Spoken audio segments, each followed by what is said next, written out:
வணக்கம், நான் உங்கள் ஹண்டர் பேசுகிறேன். இந்த வீடியோவில் என்ன பார்க்க போகிறேன்னு பார்த்தீங்கன்னா, இது செகண்ட் மேட்சோட பார்ட் 2 கைஸ். மறக்காமல் பார்ட் 1 பார்க்கலன்னா நான் கமெண்ட்டில் பின் பண்ணி வச்சுருக்கேன், பார்த்துட்டு வந்துடுங்க.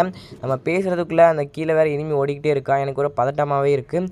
நம்ம டீம்மேட் வர தூக்கி விடணும், இல்லை மைனஸ் ஆயிரும். காலையில் ஃபஸ்ட்டு மேட்ச் டெய்லி ப்ளஸ் ஆகாது பிறகு நம்மளும் ஃபஸ்ட்டு நம்ம டீம்மேட்டை தூக்கி விட்டுட்டு அடுத்து கீழே பார்த்துக்கலாம் நானும் போயிடுவேன். எனக்கு வேறு பயமாகவே இருக்கும் கைஸ், ஏன்னா நம்மளோட ஒன்றால் ஒரு லிஸ்ட்டு தான் இருக்குது, இதை வச்சு ஒன்றுமே பண்ண முடியாது. நான் அவனை தூக்கி விட்டுட்டு சைடில் பார்க்கறதுக்குள்ளே நம்ம இனிமே வந்துடுவான். நான் கொஞ்சம் நல்லா ட்ராக் பண்ணியிருந்தால் டெத்தே இருப்பான். என்கிட்ட வர க்ளோவால் இல்லை, ஏறையும் முடியல, வெஸ்ட்டும் கிடையாது. கொஞ்சம் பயந்துக்கிட்டே பின்னாடியே நிற்பேன். நம்ம டீம்மேட் இறங்கிட்டானா ஒரு ப்ளஸ் பாயிண்டாக ஏறிடலாம். நானும் இந்த கிரனேட் தூக்கி போடுவேன், அவனுக்கு டேமேஜ் ஆக மாட்டேக்கி. என் டீம்மேட் இறங்கிடுவான் நானும் பார்க்க வரைய மாட்டேக்கான். அவனும் மெடிக்கிட் போட்டுட்ருக்காங்க கைஸ். நானும் தூரத்துலேருந்து பார்த்துக்கிட்டே இருந்தேன். அவனை எப்படியாவது அடிக்க நானும் பார்த்துட்டு இருந்தேன். மறக்காமல் எல்லோரும் இந்த வீடியோக்கு அவங்கவுங்க கமெண்ட்டில் வந்து அவங்கவுங்க பேரை கமெண்ட் பண்ணிட்டு போங்க கைஸ். நம்ம இந்த டீம்மேட்டை இப்போ பாருங்கள், நம்ம டீம்மேட் வந்து இவனை G18 முடிச்சிடுவாங்க கைஸ். நம்ம டீம்மேட் இவனை G18 முடிச்சதுக்காண்டி நம்ம டீம்மேட்டுக்காண்டி ஒரு லைக் பண்ணிடுங்க கைஸ். மறக்காமல் எல்லோரும்